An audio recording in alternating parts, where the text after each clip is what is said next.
Hello, Toastmasters. So we've had a wonderful launching on today's theme of winter remedies. I really feel that we've had two wonderful examples of it, both Trevor's example and Carrie's example. I found that your smile or inspiration was another excellent example of what talked about being healthy is part of the topic that I would like to propose that we talk about today about winter remedies.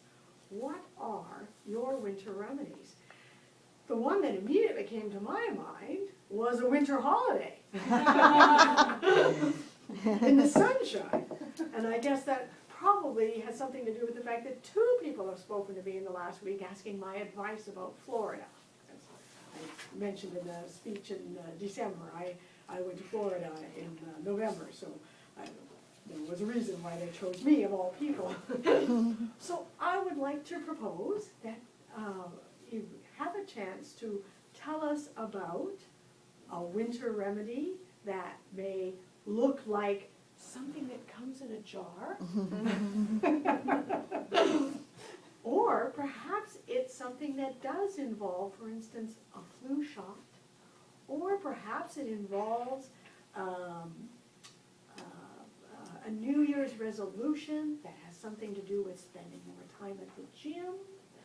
So if anyone has something that sort of is coming up in your mind that is how you are one of those people that can say, this is how I work with that, and I can, what would you like to share about that? And I think we can all learn more about being healthy as we were inspired to today. So I just want to give everybody a few minutes to just kind of think about it, but the moment anyone wants to put up their hand, I will be over here. Let's welcome Elka.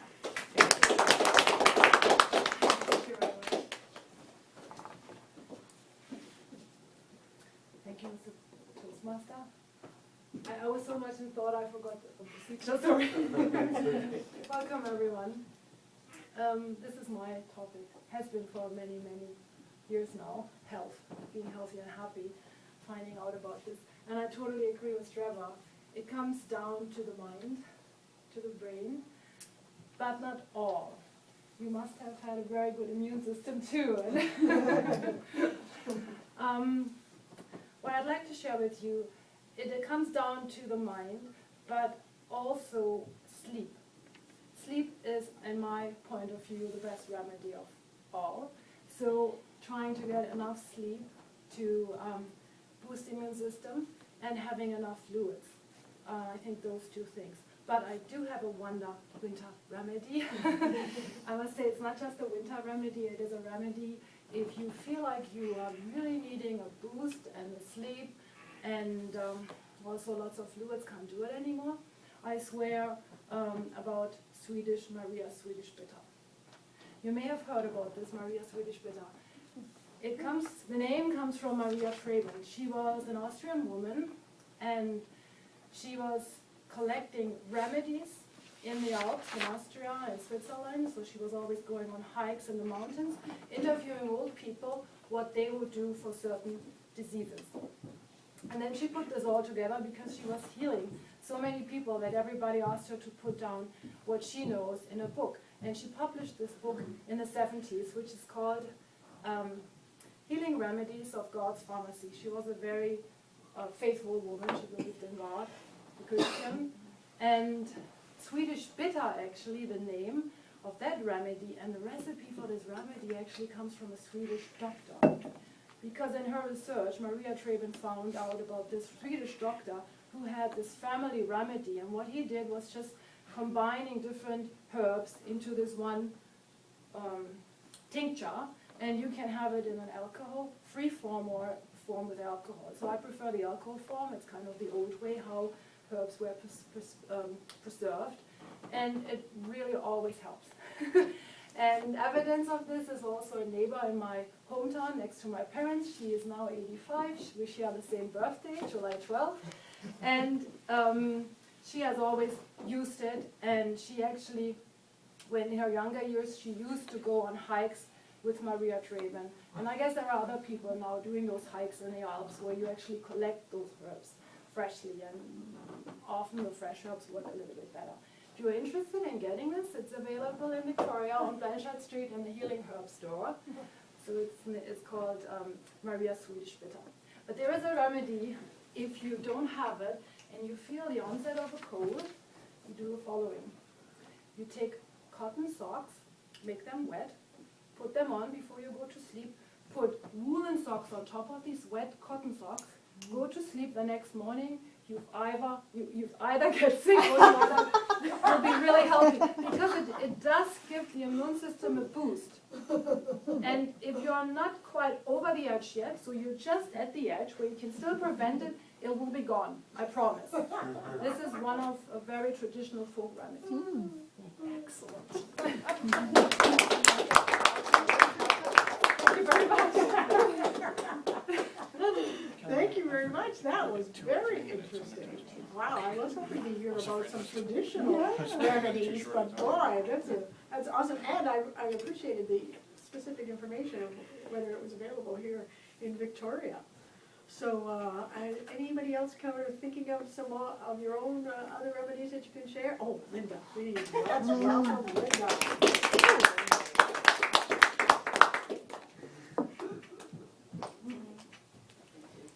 Thank you, Madam Dale Dalbeck Master, fellow Toastmasters. Winter remedies. I'm almost getting this feeling of like we need to remedify ourselves from winter. I mean, the season's not that bad. Yes, there's access to more colds and so forth. And seeing the word is melancholy, there is also the concept of like less daylight savings. I think it's my remedy is simplistic. I like what Elke had to say about sleep, because that usually is where I end up getting sick, but that's a whole year-round problem, quite essentially. But quite simply, my remedy to getting through a winter day is essentially what I did last Friday. I had the day off, and I slept until about noon. I proceeded to do stuff that I really enjoy, that lift up my spirits. I open up the curtains and the blinds, get that daylight, the limited amount that we have coming in, engaging in doing my textile projects. So it's a lot of color, it's stuff that lift my spirits.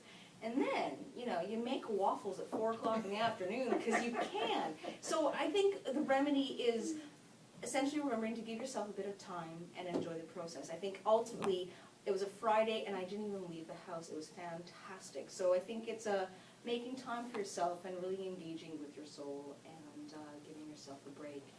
And remembering that, you know what, what's happening outside, you can sort of ignore it for a bit and just cocoon at home and remember to nest and hibernate. There you go. And at home day, also known as a pajama day among many of the families I know. Yes. We'd like so-and-so to come over. Well, we're having a pajama day. Okay, I totally get that. Bring your And pajamas. good on it. Good on you that you are having a pajama day. I know one of the things that I do, and I don't know if anybody else uses this idea, is I like to give myself a little tune-up around this time of year. And one of the ways I give myself a tune-up is to go to the acupuncture. So I don't know if anybody else has kind of a, doesn't have to be the flu shot. Choosing between a flu clinic and the acupuncturist, I prefer the acupuncturist, but other people feel much more uncomfortable about having all those needles in them. So that's one of my suggestions. Any other thoughts that are coming to mind? Oh great, I see a hand going up. So welcome, Mary. Oh, you'll have to try. Fellow Toastmasters, I believe that there are 3 things, and these don't necessarily have to be winter remedies, season just remedies, for any time that you're feeling flu. The first thing, which we've already heard about, is rest. Sleep and rest. My husband is the kind of guy who fills himself up full of pills, vitamin supplements, Cold FX, Buckley's, aspirin, NyQuil, you name it, because he's going to go to work. Yeah. Not so much. My approach is, if I'm feeling like crap, I'm going to lie in bed and I'm going to phone in and I'm going to say I'm not coming.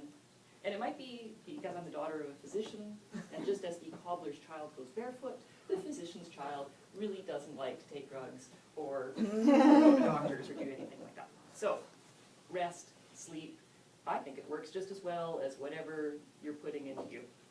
The second is a hot bath. Come on, is there any time that's not a good time for a hot bath? Really? You can sweat out a fever, maybe the steam is decongesting, or you can just wallow in your hot bath, because it's always a good reason to have a hot bath.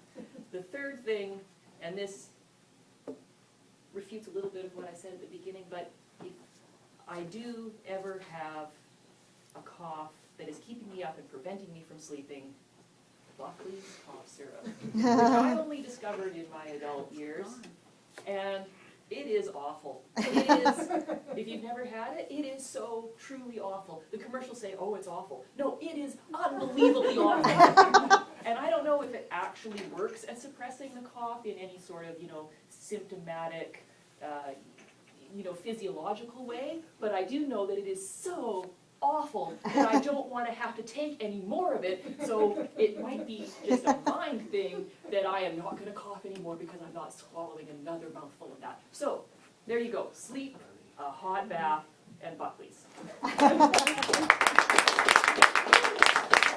Thank you, Mary, with the if all else fails remedy. Can I just say, by the way, Swedish Buddha is awful too. So it's good. There's something to it. Still available? Oh, yeah. So we've heard some, Everybody will find it. positive ones and ones that are, I think, as being kind of your deterrent.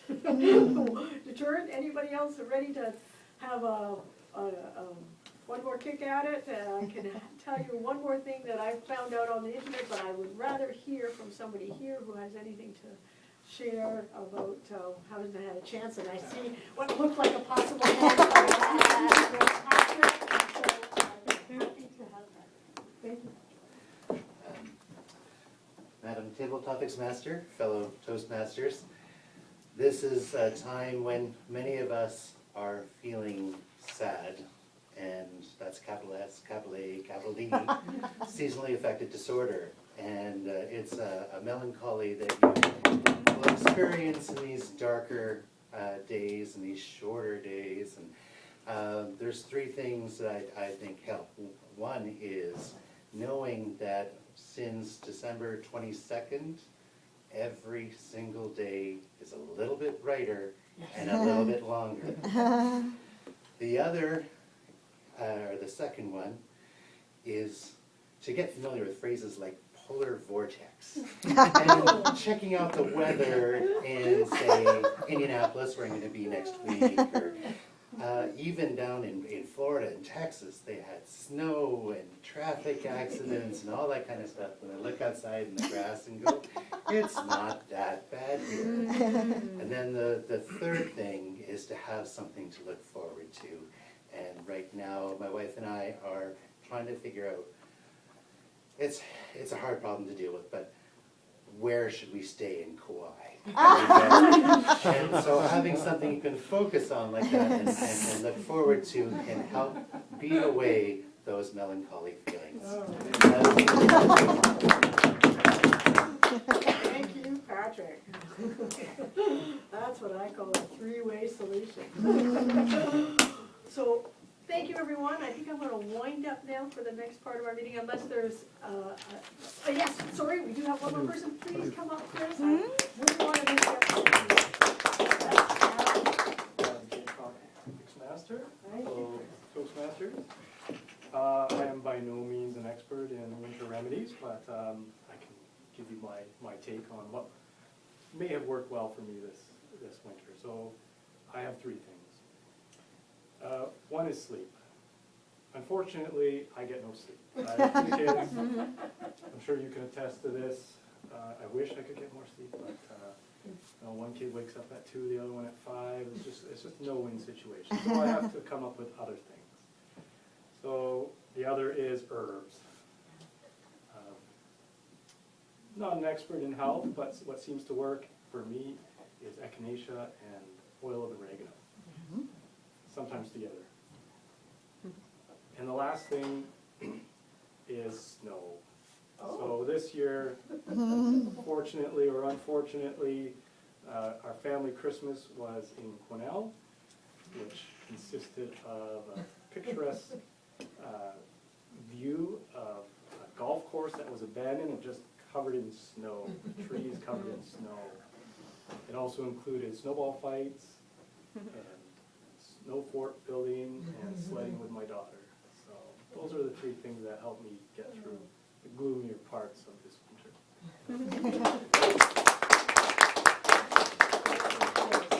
Well, there, I love that. Let's finish up on the unexpected.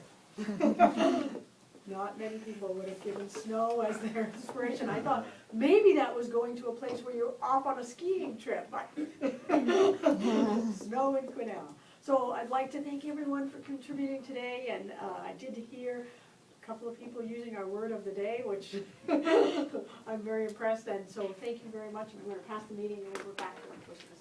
Thank you, Roberta. Terrific job as Table Topics Master. Thank you, Roberta. We're now going to shift to the evaluation portion of our meeting. And to lead us through this, I will ask Connie to join us at the front. Please welcome Connie.